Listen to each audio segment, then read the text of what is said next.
Everyone, good morning. Welcome back to my channel. कैसे हैं आप सभी लोग? अपना हाल चाल मेरे साथ कमेंट सेक्शन में शेयर ज़रूर कीजिएगा। और आज थोड़ा सा दूसरे टाइप के वीडियो मैं आप लोगों के साथ शेयर कर रही हूँ, जिसमें मोस्टली कोई कुकिंग आपको नहीं मिलने वाली है। आज की वीडियो में मैं जो शेयर कर रही हूँ वो है मेरा मॉर्निंग का home and kitchen cleaning routine कि आफ्टर ब्रेकफास्ट और जो मॉर्निंग के काम होते हैं ना किचन के, वो सब करने के बाद मैं अपने घर की क्लीनिंग किस तरीके से करती हूँ। तो ये अभी घर इस तरीके से है, कुछ बेडशीट वगैरह कुछ भी मैंने ठीक नहीं की है, क्योंकि मुझे वीडियो बनानी थी तो चीज़ें मैंने थोड़ी इस तरीके से भी छोड़ दी। अदरवाइज़ बीच बीच में मेरे को जैसे समय मिलता रहता है ना, थोड़ा सा किचन में चाय चढ़ा दी तो इधर बेडशीट ठीक कर दी, इस तरीके से करती हूँ। बट आज मैंने अपना सारा जो किचन का काम है वो निपटा दिया और टोटल काम मैं एक साथ करने वाली हूँ, बिकॉज वीडियो शूट कर रही थी। तो किचन में जो भी बर्तन होते हैं ना, वो डिनर के बाद वाले तक वो हम रात की रात क्लीन करके रख देते हैं। लेकिन डिनर के बाद हम लोग हमेशा हल्दी वाला दूध पीते हैं, तो वो जो दूध बनाने का एक पतीला और हमारे कप वगैरह और पानी के जो भी ग्लासेस वगैरह होते हैं वो रह जाते हैं, बाकी और कुछ नहीं रह जाता है। ये जो भी सारा आप मैस देख रहे हैं किचन में, ये अभी मॉर्निंग का है, क्योंकि आज हस्बैंड का ऑफिस था तो उसी के अकॉर्डिंग मुझे ब्रेकफास्ट और लंच दोनों एक साथ मॉर्निंग में बनाना था, जो कि मेरा बन चुका है। ब्रेकफास्ट में मैंने यहाँ पे बनाया था और हम लोग ब्रेकफास्ट वगैरह कर भी चुके हैं। हस्बैंड तो ऑफिस जा चुके हैं और मैं और सितार भी कर चुके हैं। तो यहाँ पे मैंने सूजी का डोसा बनाया था, उसके साथ में ये बनाई थी मैंने टमाटर की चटनी। तो ये था हमारा ब्रेकफास्ट। और लंच में मैंने उनको दिया है दाल, रोटी और लौकी की सब्ज़ी, ऐसी सादी सी जीरे वाली जो लौकी की सब्ज़ी होती है, मैंने वही बनाई थी। तो ये लंच में मैंने उनको दिया है। तो ये सारा खाना बना, तो किचन हो ही जाता है ऐसे। अगर ऑफिस नहीं जाना होता है तो लंच में इस टाइम नहीं बनाती हूँ, वो फिर लंच के टाइम ही बनता है। अभी सिर्फ ब्रेकफास्ट बनता है, ऐसा रहता है। तो अभी ये टोटल हालत मैंने दिखा दी है। और मॉर्निंग में मेरा किस तरीके से रूटीन होता है, कैसे कैसे एक एक करके मैं काम फिनिश करती हूँ, आज वही सारा कुछ मैं आपके साथ शेयर करने वाली हूँ।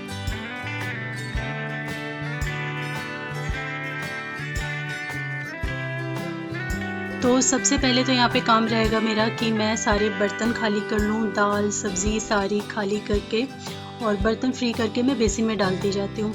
अभी मैंने थोड़ा सा प्लेटफॉर्म पे छोड़ भी दिया, जैसे कि सूजी मैंने जो डोसा बनाया था उसका कटोरा था, तो वो मैं साथ के साथ डालती जाती हूँ बेसिन में। बट अभी मुझे आपको दिखाना था कि मैंने ब्रेकफास्ट में क्या बनाया, तो इस वजह से मैंने उसको प्लेटफॉर्म पे ही छोड़ दिया। और ये 1 मिनट का काम होता है, 1 मिनट से ज़्यादा नहीं लगता है सारी चीज़ें खाली करना और बेसिन के अंदर सेट करना, प्लेटफॉर्म को खाली करना। क्योंकि मेरा क्या बिल्कुल छोटा सा प्लेटफॉर्म है जहाँ पे मैं काम करती हूँ, बिल्कुल छोटी सी जगह है। तो उसमें अगर 5-6 चीज़ें भी मैं रख देती हूँ ना, तो एकदम भरा भरा दिखता है। तो मुश्किल से मुझे 1 मिनट लगता है इसको खाली करने में। तो ये सब पहले खाली करूँगी।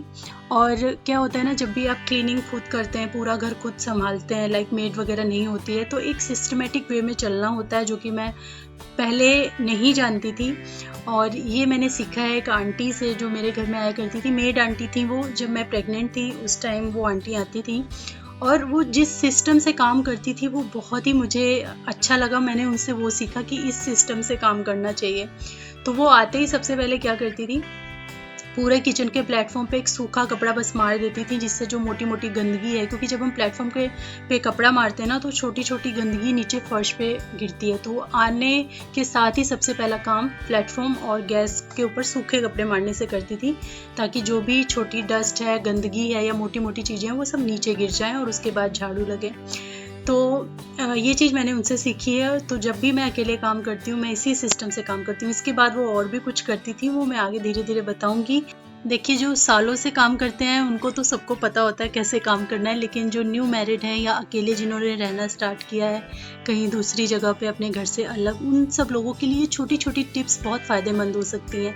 क्योंकि मैं भी लाइफ के उस फेज़ से गुजरी हूँ जब मुझे कुछ भी नहीं आता था, ना घर का काम, ना खाना बनाना, कुछ भी नहीं आता था। सिस्टम से चलना तो बिल्कुल ही नहीं आता था। तो हमें धीरे धीरे एक्सपीरियंस से और एक दूसरे को देख करके हम चीज़ें सीखते हैं, हमको पता चलती है। अगर कोई आपको वो अर्ली ही स्टेज पे बता दे कि नहीं ऐसे नहीं ऐसे करना है, तो कितनी हेल्प हो जाती है।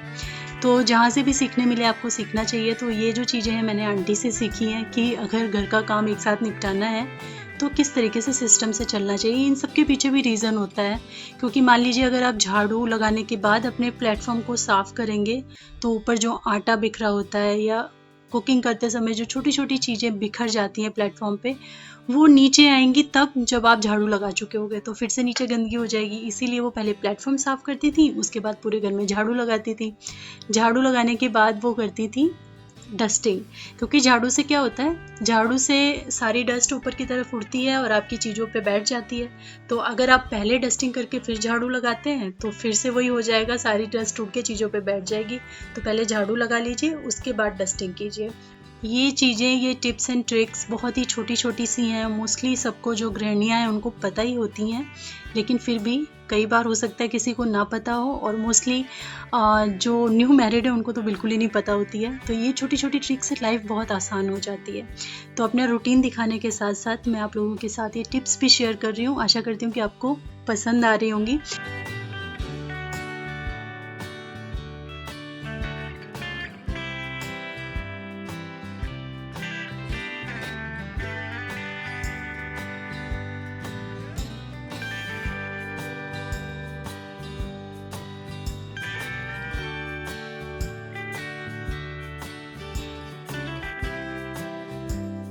तो पूरे घर में झाड़ू लगाने के बाद मैं डस्टिंग स्टार्ट करती हूँ, और डस्टिंग में मेरी सिद्धार्थ हेल्प करता है कभी कभार।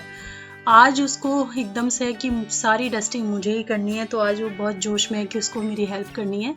तो बच्चों को अगर आप इंगेज करना चाहें तो ऐसी चीज़ों में भी इंगेज कर सकते हैं। इनसे घर की केयर करना भी उनको आता है, और इसके साथ साथ आपका थोड़ा बहुत काम भी हो जाएगा। थोड़ा बहुत तो कर ही देंगे वो, हालांकि कोई काम सफाई से नहीं करते, पर ये सिद्धार्थ डस्टिंग काफ़ी अच्छी कर लेता है। वो अगर किसी चीज़ को करता है तो फिर उसको डस्ट अच्छे से कर देता है, मतलब दोबारा मुझे फिर उसमें वर्क करने की ज़रूरत नहीं पड़ती है। तो मैंने उसको एक छोटा सा कपड़ा दे दिया है, उस पर स्प्रे डाल के, तो वो भी कर रहा है डस्टिंग और मैं भी कर रही हूँ। तो जो एरिया है हमारा, उस एरिया में बहुत ज़्यादा डस्ट उड़ती है।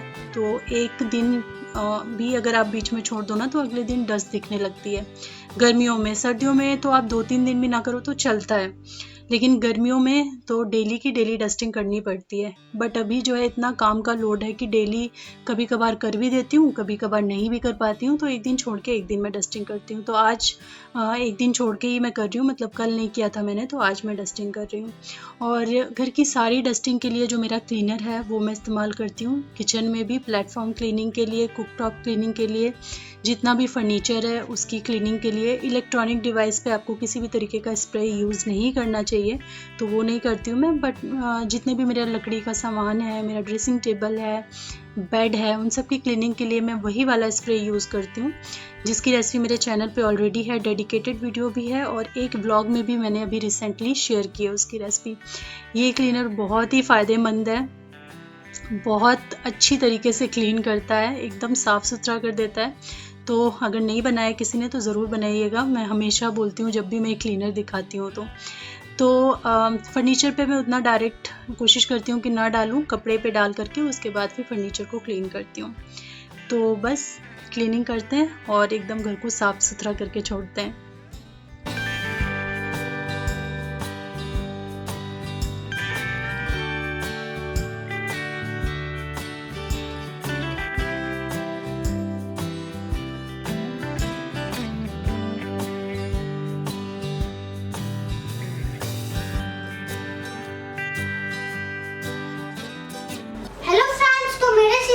करने का स्टाइल अलग है।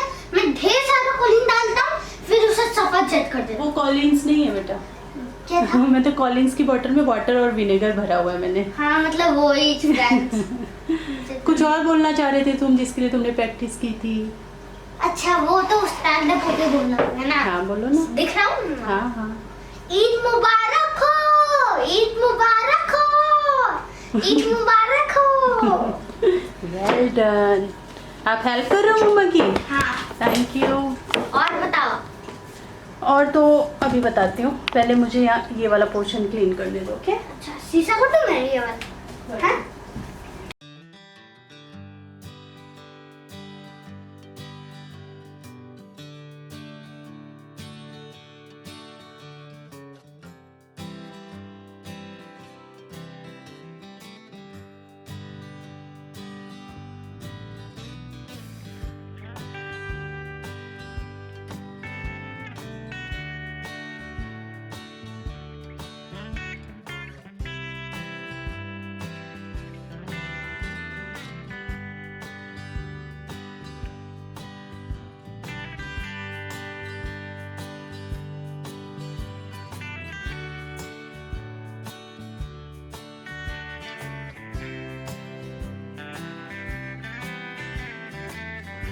तो डस्टिंग करने के भी दो तरीके होते हैं, एक एकदम डीपली डस्टिंग करना, मतलब एक एक सामान हटा के करना, और एक थोड़ा सा ऊपर ऊपर से मार देना। तो डीपली डस्टिंग नहीं कर रही हूँ मैं आज मतलब मैं ऊपर ऊपर से क्लीन कर रही हूँ। और डीपली डस्टिंग जब करनी होती है तो वो भी मैं एक साथ नहीं करती हूँ, मैं किसी एक पोर्शन का एक दिन करती हूँ, क्योंकि एक साथ करने से बहुत बर्डन हो जाता है। तो जब भी डीपली डस्टिंग करनी होती है तो ये शेल्फ है मैं पूरा खाली करती हूँ, और उसके बाद एक एक चीज़ को पोंछ करके मैं वापस रखती हूँ। इसी तरीके से जहाँ की भी क्लीनिंग करती हूँ तो फिर अच्छे से करती हूँ। लेकिन आज जो एक ऊपर वाली क्लीनिंग होती है ना, वही कर रही हूँ मैं, जो कि एवरी डे करनी चाहिए आपको, या फिर अल्टरनेट डे पे तो ज़रूर करनी चाहिए।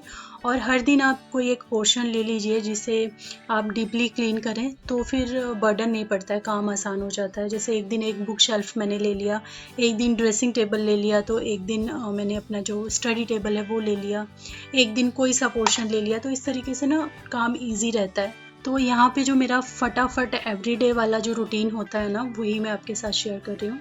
और ये जो मेरा मिरर है ड्रेसिंग टेबल का, इसको क्लीन रखना बहुत ही चैलेंजिंग होता है, क्योंकि ये इस जगह पे और इस तरीके से लगा हुआ है कि आते जाते सबके हाथ इस पे लगते हैं। और ये अगर डेली क्लीन ना करो तो इस पे तो मतलब मैं सुबह भी क्लीन करूँ तो शाम को भी डस्ट दिखने लगती है, डस्ट भी दिखने लगती है। और मोस्टली क्या होता है, जब सिद्धार्थ कुछ क्रीम, फेस क्रीम या लोशन वगैरह लगाता है तो वो बार बार शीशे को टच करता है, तो वो लोशन वगैरह जो है ना, हमेशा जो है मिरर पे मेरे लग जाता है। तो इसके लिए मैंने half water and half vinegar का सोल्यूशन बनाया हुआ है, उससे ये चमाचम हो जाता है। तो बाथरूम के जो मेरा मिरर है वो और ये वाला मैं उसी से क्लीन करती हूँ, और जो मेरा जो सेंटर टेबल है उसका भी जो ग्लास है मैं उसी से क्लीन करती हूँ। तो ये अभी ऊपर ऊपर वाली क्लीनिंग है। जब डीप क्लीनिंग करनी होती है ना, तो ड्रेसिंग भी मैं एक साथ सारा नहीं निकालती हूँ, छोटे छोटे इसके सेक्शन, जैसे ये कभी एक ड्रॉअर मैंने क्लीन कर दिया, कभी एक छोटा सा पोर्शन क्लीन कर दिया, ऐसे ही करती हूँ ताकि बर्डन महसूस ना हो। क्योंकि घर के भी काम सारे हैं, बहुत सारे हैं, कुकिंग है, ये है, वो है, तो एवरीडे सब कुछ इस तरीके से निकाल कर चीज़ों को क्लीन करना, डस्ट करना बड़ा मुश्किल हो जाता है, उतना टाइम नहीं मिल पाता। तो मैं ये अपने तरीके वाला ही क्लीनिंग दिखा रही हूँ। अगर आप डेली वैसा कर सकते हैं तो बहुत अच्छी बात है। मैं किया करती थी पहले, जब मेरी नई नई शादी हुई थी, नई नई गृहस्थी बसी थी, तो शौक भी बहुत था और टाइम भी बहुत ज़्यादा था। कोई ख़ास ऐसी रिस्पॉन्सिबिलिटी नहीं थी, तो घर को क्लीन करने और ऑर्गेनाइज़ करने में ही मैं लगी रहती थी। रोज़ मैं कुछ ना कुछ सेटिंग चेंज करती थी, बेड इधर से उधर खिसका दिया और ये इधर का उधर कर दिया, क्योंकि बहुत टाइम था, अकेले रहते थे हम लोग यहाँ पे दिल्ली में, तो टाइम बहुत ज़्यादा था। तो सारा टाइम जो है वो मैं घर पे ही गुजारती थी क्लीनिंग डस्टिंग में ही। तो उस समय मेरे ड्रेसिंग पे जितना भी एक एक सामान होता था, एक लिपस्टिक, एक एक नेल पेंट, एक एक लाइनर, हर चीज़ को मैं डेली पोंछती थी एवरी डे, और सब चीज़ को क्लीन करती थी। और ऑब्वियसली उस टाइम इतना सामान भी नहीं था, जितना हमने इतने बरसों से धीरे धीरे करके ले लिया है। जितना सामान होता है उतना बखेरा आपका होता है और उतना ज़्यादा क्लीनिंग में आपको टाइम लगता है।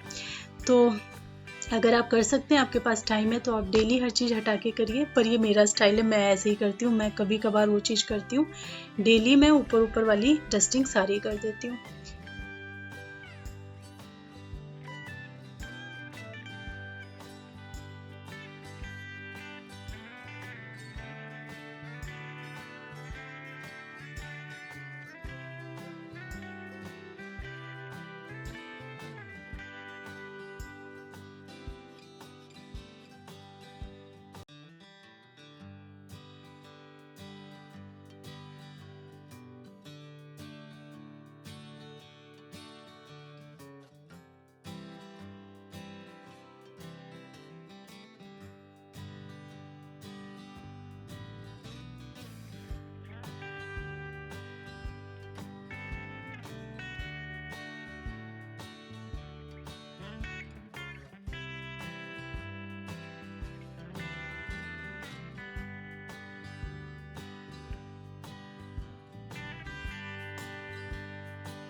तो डस्टिंग करने के बाद मैं फिर से किचन में आती हूँ और सारे बर्तन क्लीन करके रखती हूँ।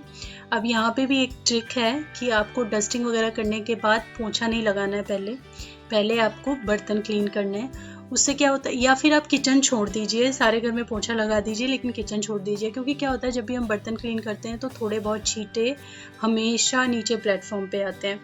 तो इसीलिए जब छींटे आ जाएंगे तो आपको दोबारा पोंछा मारना होगा। तो इसीलिए वो आंटी हमेशा क्या करती थी, डस्टिंग वगैरह करने के बाद उसके बाद बर्तन क्लीन करती थी और फाइनली एक बार सारा पोंछा लग जाता था किचन से लेके पूरे घर में और काम कंप्लीट हो जाता था। तो मैं भी जब अकेले काम करती हूँ तो मैं ठीक वही चीज़ फॉलो करती हूँ। मैं यहाँ पे पहले बर्तन मांज करके सारे हटा दूँगी और किचन का प्लेटफॉर्म, अब जो वेट क्लीनिंग होती है ना, अच्छी तरीके से मांज करके हम प्लेटफॉर्म और गैस कुकटॉप को क्लीन करते हैं, वो सब मैं करके निपटा दूँगी और लास्ट में पोंछा लगा करके मेरा काम कंप्लीट हो जाएगा।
तो किचन वगैरह क्लीन कर लिया है मैंने, प्लेटफॉर्म वगैरह सब कुछ क्लियर है, बर्तन भी हो गए हैं और अभी मैंने पानी चढ़ाया। बड़ा वाला पतीला मैंने मॉर्निंग में बॉईल किया था और इस टाइम किचन वगैरह क्लीन करने के बाद मैंने एक पतीला पानी और चढ़ा दिया है, क्योंकि दिन में आजकल कई बार पानी गर्म करना पड़ता है और ठंडा करना पड़ता है, क्योंकि हम लोग बॉईल करके ही पानी पी रहे हैं। और यहाँ पे देखिए ये ग्लास की बॉटल्स हैं, इनको भी हर 1-2 दिन पर मुझे क्लीन करना पड़ता है, क्योंकि ये ठीक मेरे जो कुकटॉप है उसके बगल में रखी रहती हैं, तो जो भी छींटे वगैरह उड़ते हैं ना वो इन पे पड़ जाते हैं। और आज तो कुछ ज़्यादा ही हो गया, बिकॉज़ दाल मैंने इनके बगल में ही जो चूल्हा है उस पर ही चढ़ाई थी, तो सारे दाल के छींटे इन पे पड़े हुए हैं। किचन की जितनी भी चीज़ें हैं, चाहे ग्लास की हों चाहे आपके डब्बे हैं, उनके लिए क्लीनर बहुत ही अच्छा है। जिन पे भी थोड़ी सी चिकनाई आ जाती है ना, ये चिकनाई को बहुत अच्छे से क्लीन करके हटा देता है। तो आपको ऐसी चीज़ें ना मांजने की ज़्यादा ज़रूरत नहीं पड़ती है। अगर आप रेगुलर इस क्लीनर से आप क्लीन कर रहे हैं ना चीज़ों को, तो आपको कभी कभार ही मांजना पड़ेगा, क्योंकि किचन की चीज़ों पे ना चिकनाई बहुत जल्दी आ जाती है। तो ये देखिए एकदम चमक गई हैं ग्लास बॉटल्स, बस थोड़ा सा मैंने इन पे क्लीनर डाला और सारी इनकी चिकनाई जो थी वो निकल गई।